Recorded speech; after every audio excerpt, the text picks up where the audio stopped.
Last pack. Let's get a little magic going. Little magic. Let's get something really, really cool.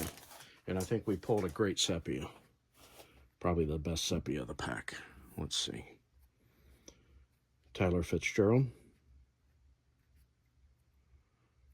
And we're going to get another horizontal. I don't think we're going to get anything fancy out of this pack. This is just going to be a normal pack.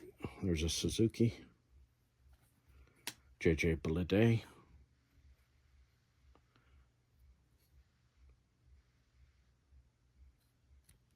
And the ball's chromed out. That's pretty cool.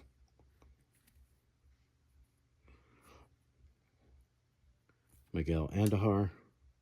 And our sepia, Roki Sasaki. Rookie card on